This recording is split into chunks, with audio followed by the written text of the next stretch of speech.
இயேசுவில் பிரியமான அன்பு சகோதர சகோதரிகளே, இதோ இந்த செய்தியிலே ஆண்டவர் இயேசு கிறிஸ்து 100 ஆடுகளில் ஒரு ஆடு வழி தவறி செல்கின்றது. அந்த ஆட்டை தேடியவராக அதை தேடி கண்டுபிடிக்கின்ற பொழுது அவர் மன மகிழ்ச்சி அடைவார் என்பதை ஆண்டவர் கூறுகின்றார். ஒரு ஆயன் எப்படி இருப்பார் என்று நான் பார்க்கின்ற பொழுது இன்றைய முதல் வாசகத்திலே அதனுடைய விளக்கத்தை இறைவாக்கினர் எசாயா மிக அருமையாக கூறுகின்றார். இந்த ஆயன் தன் மந்தையை அவர் எப்படி மேய்ப்பார் என்று பார்க்கின்ற பொழுது ஆட்டுக்குட்டிகளை தம் கையால் ஒன்று சேர்ப்பார், அவற்றை தம் தோளில் தூக்கி சுமப்பார். அந்த ஆடுகளோடு அவர் உறவாடி கொண்டே இருப்பார் என்பதை நமக்கு ஆண்டவர் இயேசு கிறிஸ்து மிக தெளிவாக இங்கே விளக்குகின்றார். எனவே இந்த 100 ஆடுகளில் ஒரு ஆடு வழி தவறி போய்விட்டது. நற்செய்தியிலே அவர் கூறுகின்றார், மீதமுள்ள அந்த 99 ஆடுகளை பற்றியும் அவர் மகிழ்ச்சி அடைவதை விட தொலைந்து போன ஒரு ஆட்டை மட்டுமே குறித்து அவர் மிகவும் கண்டுபிடித்தால் மிகவும் மகிழ்ச்சி அடைவார் என்று கூறுகின்றார். அன்பார்ந்தவர்களே, இப்போ 100 ஆட்டில் ஒரு ஆடு தொலைஞ்சு போச்சு, மீதி 99 ஆடு அப்படியே விட்டுட்டு அவர் போயிட்டார். அப்போ அந்த மீதி இருக்கிற அந்த 99 ஆட்டுக்கு யார் பாதுகாப்பு? கேள்வி புரியுதா? 100 ஆடு இருக்குது, 100 ஆட்டில் ஒரு ஆடு வழி தவறி போயிடுச்சு, மீதி 99 ஆடு அந்த ஆயரோடு இருக்குது. கவுண்ட் பண்ணுறாரு, கவுண்ட் பண்ணும்போது ஒரே ஒரு ஆடு மட்டும் மிஸ் ஆகிடுச்சு. அந்த ஒரு ஆட்டை தேடி அவர் போயிட்டார். மீதி இருக்கிற 99 ஆடுகள் யார் பார்த்துப்பா? திடீர்னு அதில் எதனா ஒன்று போயிடுச்சுன்னா கேள்வி எழும்புதா எழும்பலையா? நம்ம எப்பயுமே என்ன பண்ணுவோம்? இதான் ஒரே ஒரு செயல், இந்த ஒரு ஆடு மட்டும்தானே போயிடுச்சு, மீதி இருக்கிற 99 யார் என்ன பார்த்துப்பா? நற்செய்தியில் ஆண்டவர் என்ன சொல்கிறாரு? 99 ஆடுகளை இருக்கிறத விட நான் அதை மகிழ்ச்சி அடைய மாட்டேன், அந்த ஒரு ஆடு தொலைந்து போனதை நான் பார்த்து கொள்வேன். ஆனால் 99 ஆடுகள் என்ன பண்ணுவாங்க அப்படின்னு பார்த்தீங்கன்னா, அந்த காலகட்டத்தில் வீட்டுக்கு ஒரு 5 ஒரு 10 ஆடு இருக்கும். யாருக்கிட்டுமே 100 ஆடெல்லாம் இருக்காது, ஒரு 10 15 அப்படின்னு ஆடு இருக்கும். அப்போ என்ன பண்ணுவாங்க அப்படின்னா, ஒரு ஊர் இருக்குது அப்படின்னா ஒரு 3-4 பேர் சேர்ந்து இந்த ஒவ்வொரு வீட்டில் இருக்கிற ஆடு எல்லாத்தையுமே ஒட்டு மொத்தமாக மேய்ச்சலுக்கு ஓட்டிக்கிட்டு போவாங்க. ஒரு 3 பேர் சேர்ந்து ஒரு 100, ஒரு 3 பேர் சேர்ந்து ஒரு 50, ஒரு 3 பேர் சேர்ந்து ஒரு 80 அப்படின்னு சொல்லிட்டு இந்த ஊரில் தனித்தனியாக பிரிச்சுக்கிட்டு அப்படி போகின்ற வழியில்தான் ஒரு 3-4 பேரை கொண்ட குழுவில் தான் இந்த 100 ஆடு இருக்குது.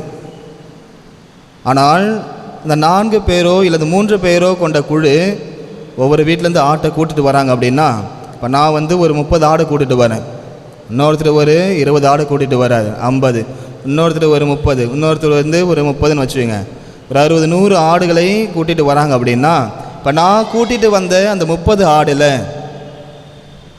ஒரு ஆடு மிஸ் ஆகிடுச்சு, மற்றவங்க ஆடுமே அதில் இருக்குது, மீதி 99 ஆடுகள் இருக்குது.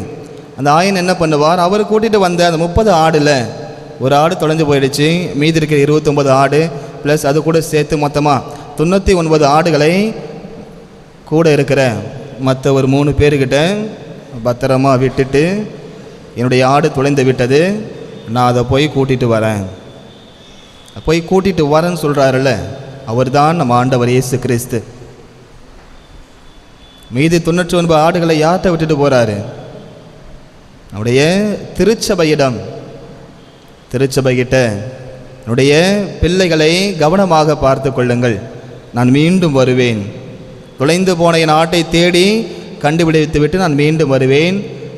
எனவே அதற்கு வரைக்கும் என்னுடைய மற்ற இருக்கின்ற 99 ஆடுகளையும் நீங்கள் பத்திரமாக பார்த்து கொள்ளுங்கள் என்று நம்முடைய திருச்சபையிடம், தன்னுடைய சீடர்களிடம், தன்னுடைய திருத்தூதர்களிடம், அதிலும் குறிப்பாக புனிதர்களிடம் நம்மை ஒப்படைத்திருக்கின்றார்.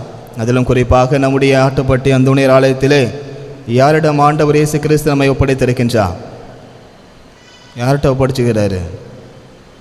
எதுக்கு செவ்வாய்க்கிழமை கோயிலுக்கு வரோம்? யாரை பார்க்க வரோம்? சத்தமே வரல, யாரை பார்க்க வரோம்? அந்தோனியார். எங்கள் பேர் சொல்லக்கூட உங்களுக்கு கூச்சமாக இருக்குன்னா அப்புறம் எதுக்கு தாங்க? அந்தோனியாரை பார்க்க தானே வரோம். 99 ஆடுகளாக இருக்கக்கூடிய நம்மளை யார்கிட்ட ஒப்படைச்சிருக்கிறாரு? அந்தோனியார்கிட்ட ஒப்படைச்சிருக்கிறாரு. என் மந்தையை நீ வழி நடத்துப்பா, எதுவாக இருந்தாலும் எந்த பிரச்சனையாக இருந்தாலும் நீ என்கிட்ட சொல்லு, நான் உன்னை அவங்கள வழி நடத்துகிறேன், அது வரைக்கும் நீ பத்திரமா பார்த்துக்கோ அப்படின்ற மாதிரி சொல்லிட்டு இருக்காரு. சரி, அப்போ அந்த ஒரு ஆடு யார் தான்? அதுவும் நம்ம தான். இந்த ஒரு ஆடு சில நேரத்தில் அடங்காமல் ஆண்டவரை விட்டு விட்டு வழி தவறி செல்கின்றவர்களாக நாம் இருக்கின்றோம். இது நம்முடைய வாழ்க்கையிலும் பல உறவுகளை நாம் பிரிந்து செல்கின்றவர்களாகவும் நாம் இருக்கின்றோம். முதலிலே ஆண்டவரிடமிருந்து நம்முடைய உறவை பிரித்தவர்களாக, தந்தையிடமிருந்து நாம் விலகி சென்றவர்களாக, இந்த உறவுகளிலிருந்து நாம் பிரிந்தவர்களாக இருக்கின்றோம். அதே சமயத்தில் தான் நம்மோடு இருப்பவர்கள் கூட இருந்து, நம்முடைய குடும்பத்தில் இருப்பவர்களிடமிருந்து கூட சில நேரங்களில் நாம் ஒதுங்கி இருக்கின்ற நிலையானது இருந்து கொண்டு தான் இருக்கின்றது. ஒன்று, நம்மை அவர்கள் வெளியே அனுப்பிவிடுவார்கள், இல்லை என்றால் நாம் கோபித்து கொண்டு வெளியே வந்து விடுவோம். ஆனால் அந்த உறவு நிலை என்பது ஒரு பிணைப்பாக இருக்க வேண்டும். கடைசி வரைக்கும் ஒருத்தவங்க மற்றவங்கள சார்ந்து தான் இருக்கணும். யாராவது தனியாக வாழ்ந்துட முடியுமா? யாராலுமே தனியாகவே வாழ முடியாது. ஒரு கணவன் ஒரு மனைவி, கணவன் மனைவியை சார்ந்து தான் இருக்க வேண்டும், மனைவி கணவனை சார்ந்தவர்களாகத்தான் இருக்க வேண்டும், பிள்ளைகள் பெற்றோர்களை சார்ந்தவர்களாகத்தான் இருக்க வேண்டும். நான் போய் வெளிநாட்டில் வேலை செய்கிறேன், ரொம்ப தூரமாக வேலை செய்கிறேன், எங்கே நீங்கள் வேலை செஞ்சாலும் எவ்வளவு பணம் சம்பாதித்தாலும் நீங்கள் யாராவது ஒருத்தவங்களை சார்ந்து தான் இருந்தாக வேண்டும். நீங்கள் செய்கின்ற வேலையாக இருக்கலாம், வேலை செய்கின்ற இடம், நீங்கள் பணிபுரிகின்ற இடம், உங்களுடைய குடும்பத்தில் எதுவாக இருந்தாலும் நாம் ஒருவர் மற்றவரை சார்ந்தவர்களாகத்தான் இருக்க வேண்டும். அப்படி தான் நம்ம இருப்போம். சில நேரத்தில் நம்ம என்ன பண்ணுவோம், நமக்கு இருக்கின்ற அந்த 3 எழுத்து கொண்ட அந்த வார்த்தை ஈகோ, அதை வச்சுட்டு என்ன பண்ணுவோம், என்னால் தனியாக வாழ்ந்துட முடியும்? நிச்சயமாக முடியாது. மற்றவர்களை வெறுத்து விட்டு, மற்றவர்களை ஒதுக்கி வைத்து விட்டு, நான் ஆண்டவரை நம்புகின்றேன், ஆண்டவரை அன்பு செய்கின்றேன், ஆண்டவரே எனக்கு தாயும் தந்தையாக இருக்கின்றான், அவரை நான் ஏற்றுக்கொள்வேன் என்று நீங்கள் சொன்னீர்கள் என்றால் அதைவிட மடைமையான தனம் வேறு எதுவுமே இருக்காது. நம் கூட இருப்பவர்களை, நம்மை சுற்றி வாழ்கின்றவர்களை, நம்முடைய உறவுகளை நாம் பிரித்து வைத்துவிட்டு ஆண்டவர்கிட்ட ஆண்டவரே நீங்கள் தான் எனக்கு எல்லாம், வீட்டில் ஒரே பிரச்சனையாக இருக்குது, பிரச்சனை வர்றதுக்கு காரணமே ஒன்றால் தான் அது இருக்கும், ஆனால் வீட்டில் அவ்வளோ பிரச்சனை வருது, நீங்கள் பார்த்துக்குங்க. உறவுகளை நாம் பிரிந்து செல்லாத நிலையிலே நாம் இருக்க வேண்டும். தவறுகள் செய்தாலும் அதை மன்னித்து ஏற்றுக்கொள்ளக்கூடிய குணம் நமக்கு வேண்டும். இந்த ஆயன் அவர் தான் செய்கின்றார். 100 ஆடில் ஒரு ஆடு தொலைஞ்சு போச்சு, அதை தேடி ஓடுறார். அதை ஓடி அவர் எப்படி தூக்கிட்டு வருவார் என்பதை தான் முதல் வாசகத்தில் சொல்கிறாங்க. அந்த ஆட்டுக்குட்டிகளை தம் கைகளால் ஒன்று சேர்ப்பார், தம் தோளில் தூக்கி சுமப்பார். அன்பார்ந்தவர்களே, அதை தோள் மேலே போட்டுக்கிட்டு தான் அவர் வருவார். நம்மையும் அப்படித்தான். நாம் செய்த பாவங்கள் அனைத்தையும் விட்டுவிட்டு நாம் தவறுகள் செய்து அவரை விட்டு பிரிகின்ற பொழுது ஆண்டவர் நம்மை நோக்கி வருவார். நாமும் அவரை நோக்கியவர்களாக வர வேண்டும். ஆண்டவரே என்னை மன்னித்து விடுங்கள் என்று ஆண்டவரை நோக்கி நாம் ஓடி வருகின்ற பொழுது நம்மை அரவணைத்தவராக, நம்மை தூக்கியவராக ஒவ்வொரு நாளுமே அவர் நம்மோடு இருக்கின்றார். அந்த உறவு நிலையை நாம் புதுப்பித்து கொள்ளக்கூடியவர்களாக நம்முடைய இருக்க வேண்டும். அதே போன்றுதான் ஆண்டவர் இயேசுவை நாம் எப்படி நம்புகின்றோமோ அதே போன்று நம்மோடு இருப்பவர்களையும் நாம் ஏற்றவர்களாக, சார்ந்து வாழ்பவர்களாக நாம் இருக்க வேண்டும். ஒன்றை விட்டுவிட்டு மற்றொன்றை பிரிந்து சென்றோம் என்றால் தனிமையாக யாருமே வாழவே முடியாது. கொஞ்சம் யோசிச்சு பாருங்க. ஒரு வீட்டில் ஒரு கணவன் மனைவி இருக்கிறாங்க அப்படின்னா, கணவர் இருக்கும் பொழுதே மனைவி இறந்து விட்டாள். எல்லாம் புரிஞ்சுக்கணும். கணவன் உயிரோடு இருக்கும் பொழுதே மனைவி இறந்துட்டாங்க அப்படின்னா அந்த கணவனால் நிம்மதியாக வாழ முடியுமா? நிம்மதியாக வாழவே முடியாது. ஆனால் சொல்லிக்கலாம், மனைவி உயிரோடு இருக்கும்போது சாப்பாடு சரியில்லை, ரசத்தில் உப்பு இல்லை, சரியாக துணி துவைக்க மாட்டுற, அவனா அவங்க அம்மா வீட்டுக்கே ஓடிடுற, நான் சொல்கிறது எதையும் செய்ய மாட்டேற, கேட்க மாட்டேற, திட்டுவாரு தான். மனைவியும் அப்படி தான் குறை சொல்வார்கள் கணவரை. ஆனால் அந்த உறவானது ஒருவரை ஒருவர் சார்ந்தவராக இருக்கும். 1000 சண்டை வந்தாலும் இந்த குடும்பத்தில் அந்த பிளவு இல்லாமல் நான் அந்த திருமண முறிவை நான் பிரிஞ்சு போக மாட்டேன், ஒன்றா இருப்பேன். 1000 சண்டை வந்தாலும் இந்த ஒருவரை ஒருவர் சார்ந்தவராக இருக்கின்ற பொழுது அந்த குடும்ப நிலையானது மிகவும் பேறு பெற்ற குடும்பமாக இருக்கும். அப்படி இருக்கின்ற பொழுது கணவர் உயிரோடு இருக்கின்ற பொழுது அந்த மனைவி இறந்து விட்டால் இந்த கணவரால் நிச்சயமாக வாழ்வார், நடப்பினமாக தான் வாழ்வார், நிம்மதியாக வாழவே முடியாது. அதனுடைய வழி வருத்தம் அந்த ஒரு கணவருக்குத்தான் தெரியும்.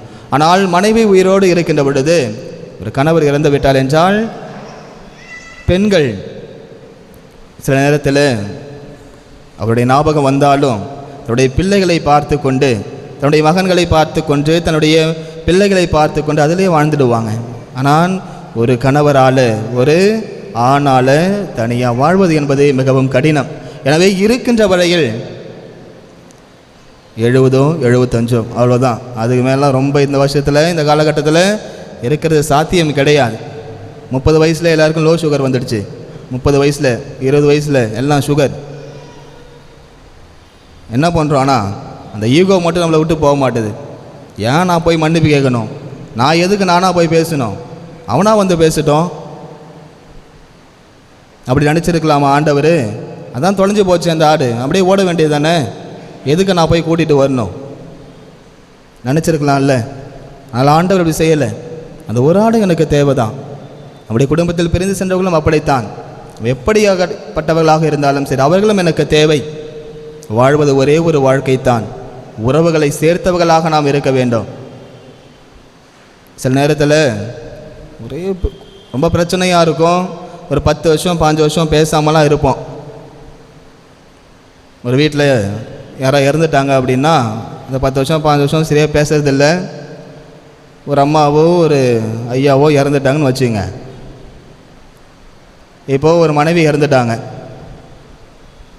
இப்போ அவங்க வீட்டில் சொந்தக்காரன்லாம் வருவாங்க, மாலெல்லாம் போடுவாங்க, எல்லாம் அழுவாங்க, அவங்களுக்காக வேண்டிப்பாங்க. இது ஒரு பக்கம் இருந்துகிட்டே இருக்கும்.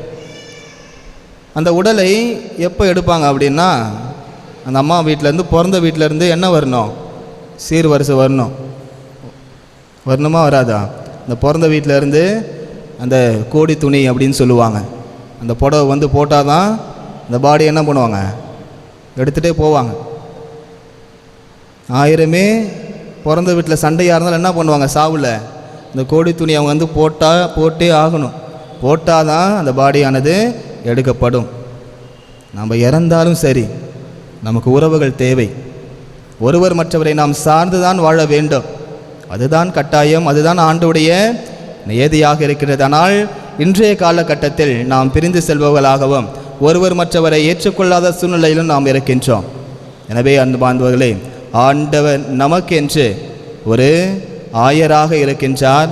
நம்மை வழிநடத்துவதற்கு நமது புனிதரை நமக்கு கொடுத்திருக்கின்றார்.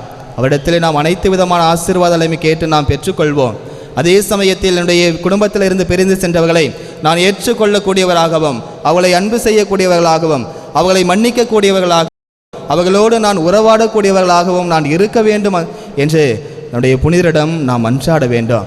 நம்முடைய மன்றாட்டுகள் அனைத்தையும் அவருடைய பாதத்திலே நாம் சமர்ப்பிக்கின்ற பொழுது இந்த மன்றாட்டுகளை எல்லாம் அந்தோணியார், கோடியற்பது அந்தோணியார் ஆண்டவுடைய அந்த பாதத்திலே வைத்து நம்முடைய தேவைகள் அனைத்தையும் அவர் வழியாக நிச்சயம் நமக்கு பெற்றுக் கொடுப்பார். அதற்கு தடையாக இருப்பது நம்முடைய அந்த விட்டு கொடுக்காத ஒரு மனநிலை. விட்டு கொடுத்து செல்லாத ஒரு மனநிலையோடு நாம் வாழ்கின்ற பொழுதுதான் இந்த குடும்ப உறவுகளை விரிசல், நம்மை விட்டு பிரிந்து செல்வர்கள் சென்றாலும் பரவாயில்லை என்று அனுப்பிவிடுவது, அவளை ஏற்றுக்கொள்ளாத நிலையை நாம் பார்க்கின்றோம்.